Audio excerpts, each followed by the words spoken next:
I'm Larry Fedoruk. Welcome to another episode of my new podcast, Later That Same Life. This is episode 3, so I think I can still call it new. Let's get this thing started. I need to do this. And very carefully. Oh, sorry. Let's try it again. All right, here we go. Later, That Same Life. Season 1, Chapter 3, Vinyl. I was thinking of calling this episode The Vinyl Frontier, The Vinyl Countdown, The Vinyl Exam. But I threw all of them out. Yeah, just vinyl. The first commercial music compact disc, CD, was released in 1982. Interesting, as I did a deep dive into this, well, I don't know, deep dive. Well, it wasn't a shallow dive, I guess more like a shallow deep dive, was that there is still some historical debate as to what launched the CD revolution. First test pressing, the Berlin Philharmonic, 1979. First audio demonstration, BBC, 1981, Bee Gees Music. ABBA had a CD in the summer of 82, but some say it was only a demo, not commercially available, so it doesn't count. So I'm going with this. October 1st, 1982, the first commercial release of a popular music CD was Billy Joel's 52nd Street album in Japan. You may remember Billy Joel's 52nd Street album was already a monster hit from 1978 in its original format of vinyl. The first CD I ever heard was Tears for Fears. The first one I ever bought was The Nightfly by Donald Fagen. A few years later, albums like Bruce Springsteen's Born in the USA and Dire Straits' Brothers in Arms were credited with skyrocketing the sales of compact discs. But let's accept that date in history, October 1st, 1982. Billy Joel's 52nd Street album becomes the first commercially released music CD. Why am I beginning an episode called Vinyl with all of this talk about the compact disc? Well, October 1st, 1982, the CD was commercially released. And on October 2nd, 1982, less than 24 hours later, Durwood Paris, a media consultant and restaurant worker from Duluth, Minnesota, was quoted as saying, "I think vinyl is making a comeback." For about 40 years, I've heard this claim. Vinyl is making a comeback. Let me offer this counterpoint. Vinyl is not making a comeback. It was never making a comeback. Vinyl, comeback. They are like antonyms, opposite words, definitions that oppose each other. Vinyl, comeback. No. Vinyl is making a comeback is just one of those ridiculous statements that somehow takes hold and people believe it to be true, but only because they hear it repeated. Vinyl is making a comeback. Saturday Night Live just isn't funny anymore. Donald Trump won the 2020 election.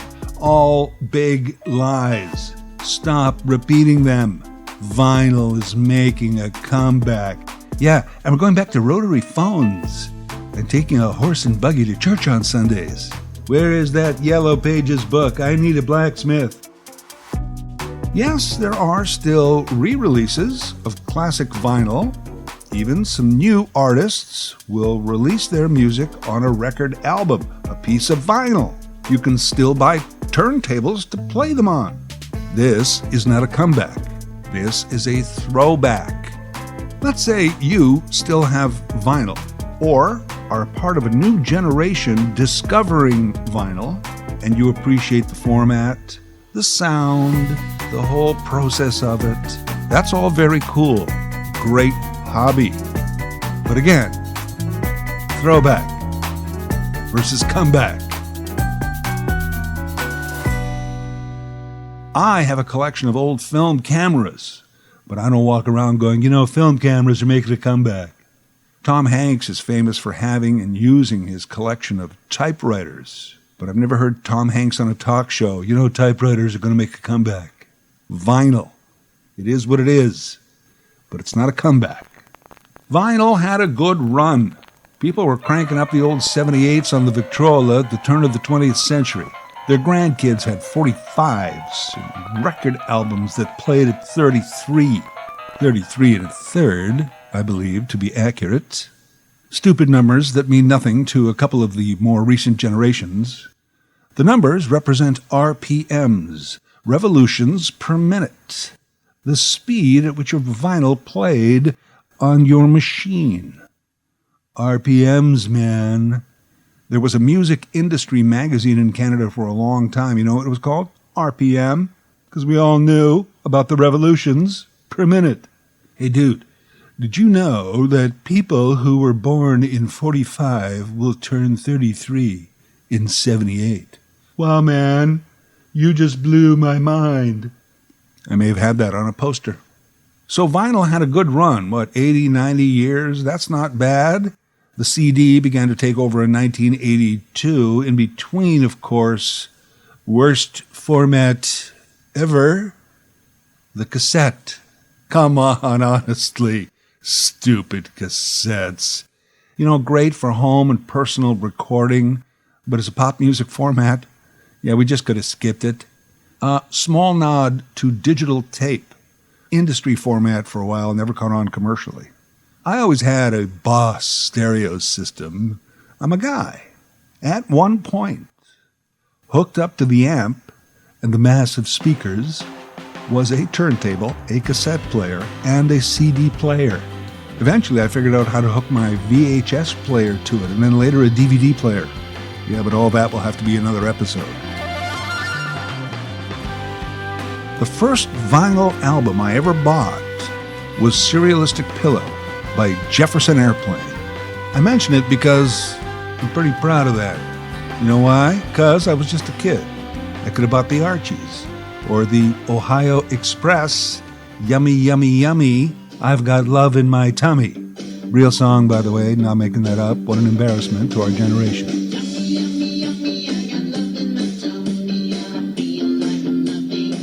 No, I bought the Airplane, man, followed by the Mamas and Papas, because California is the place I ought to be, and then the Yardbirds. For a kid, I was pretty deep and sophisticated.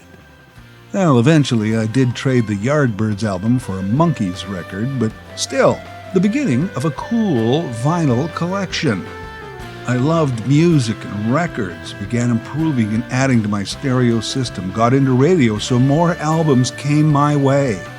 The big bestsellers, Beatles, Fleetwood Mac, Stones, Tapestry by Carole King, The Eclectic Collection, The Strawbs, Dan Hicks and his Hot Licks, The Bonzo Dog Band, full name, Bonzo Dog Doodah Band. The comedy albums, Carlin, Lampoon, Cheech and Chong, Monty Python, all in all, amassed over 2,000 pieces of large vinyl. Knew them all by heart, could picture all the album covers in my head anytime I wanted. I had read all the liner notes, and had a chrome-plated Parastat record cleaner, which came with a bottle of special record cleaning fluid. Get the grit out of my grooves. I owned good headphones, but the great pleasure was putting the speakers down on the floor and lying down between them with the tunes cranked. It was far out. And yet, somehow, none of this is making a comeback. So even as I amassed a CD collection, I kept the vinyl. I was in radio, I moved a lot, but I dutifully hauled about 700 pounds of vinyl from place to place to place. By the way, rough calculation, about 3 albums to a pound, depending on how much artwork came inside the record sleeves. I was the guy people did not want to help move. Larry's moving, free pizza and beer. Oh, he has all those albums and lots of books. No, I think I'm busy that day. And for a long time, we didn't have those classic milk crates. No, cardboard boxes and boxes of albums. bottoms falling out, records all over the driveway. Hey man, be careful, those are my albums. By the mid-'80s, I didn't even have a turntable anymore, didn't even keep the records in the living room, but I kept them in my office off the bedroom. My vinyl collection. Hey, you still have those, Larry? Yeah, I heard vinyl's making a comeback. Someday, these will be worth a lot of money. Speaking of the money, for a time, I considered cashing in, selling those priceless pieces of musical history. I began to notice signs around the neighborhood. We buy your used vinyl records. Oh yeah, what's the deal? They were offering 10 cents a pound. What? You don't even care what the titles are? This is Sgt. Pepper's, man. 10 cents a pound. My priceless collection would barely buy a week's worth of groceries. No deal. I never sold them. But I don't have them anymore. And here's why. At the time my kids and I were living in a house in the suburbs, I don't know what the trash bylaws were. I just knew that on garbage day you could haul just about anything you wanted out to the curb, and by morning it was gone.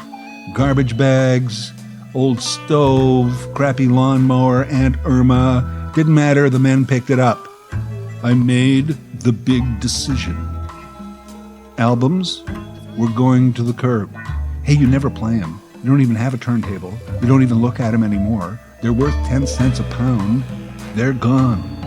I carefully culled about 50 favorites out of the mass. White Album, Tapestry, Carly Simon, and the rest to the curb. That night, I tossed and turned. What a mistake. That's your life out there in the trash. Your music got you through so many tough times. And you just discard it? Who cares if it takes up space?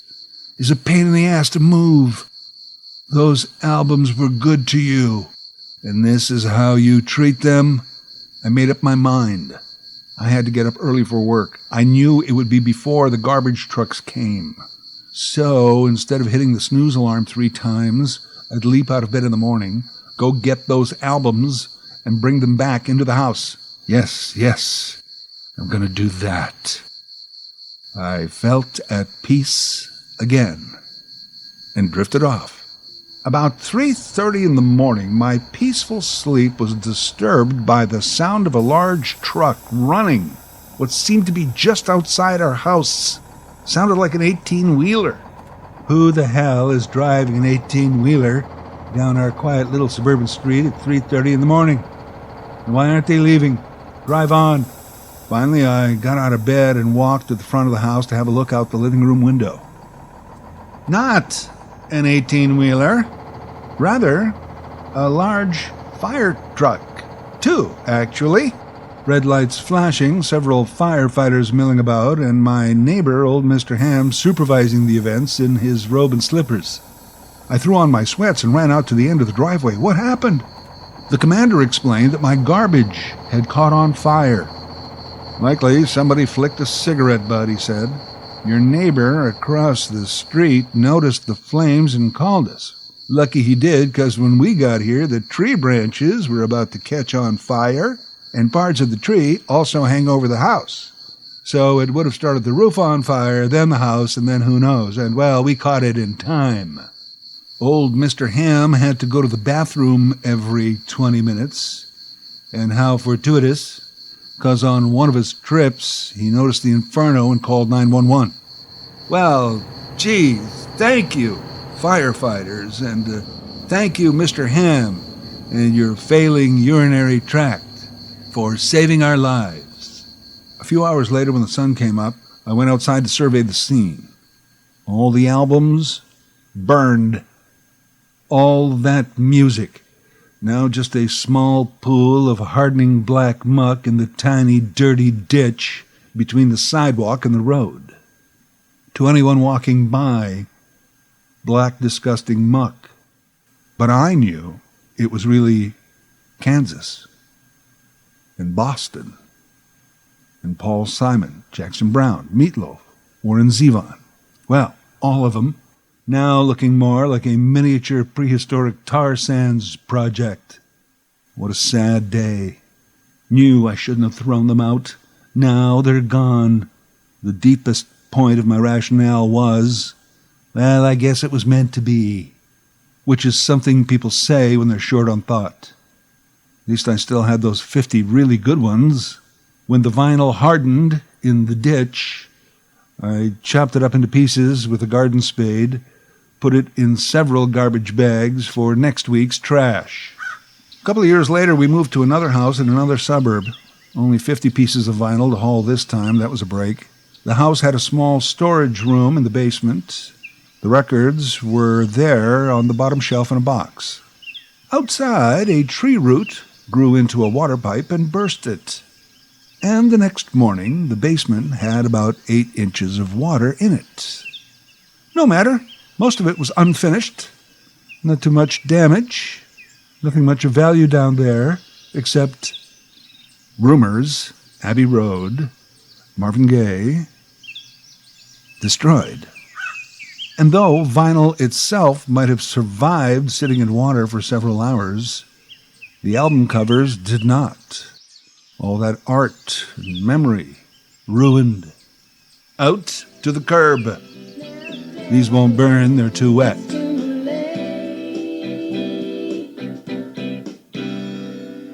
Fire and flood destroyed Larry's lifelong collection of vinyl.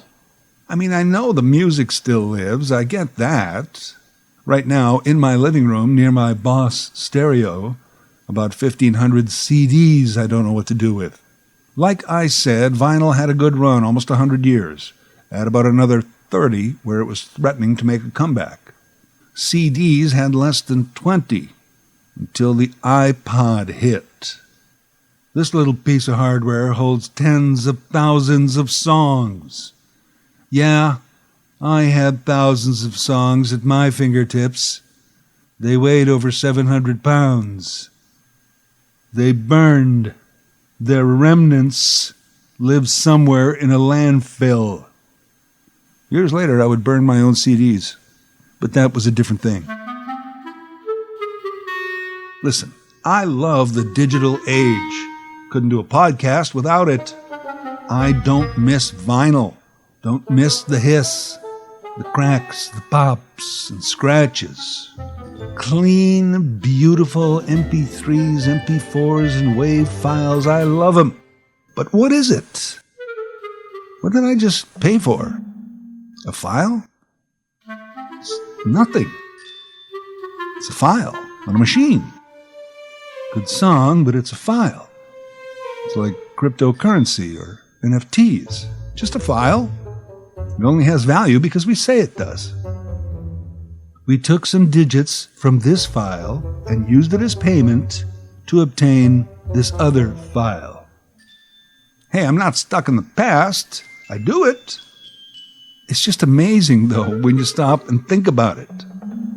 And it's all in the tech field, which has a reputation for building things to become obsolete, so that you have to buy everything again.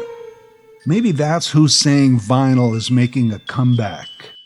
Those who don't want to pay Rod Stewart again for the same collection of his crappy cover songs.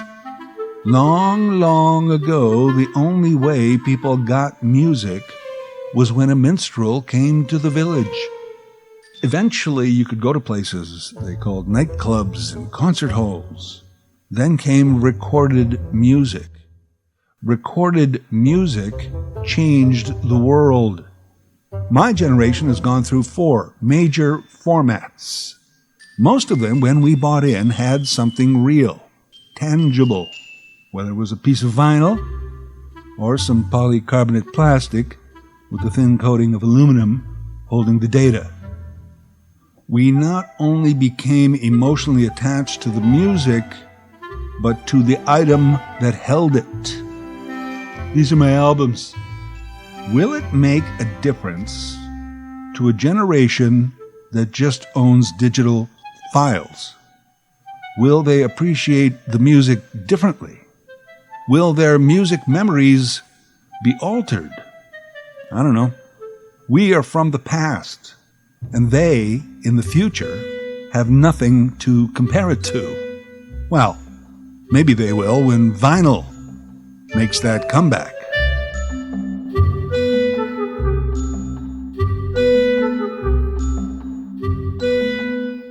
Later That Same Life from Larry Fedoruk. Check out the Later That Same Life YouTube channel and Larry's previous storytelling podcast series, I Was 8.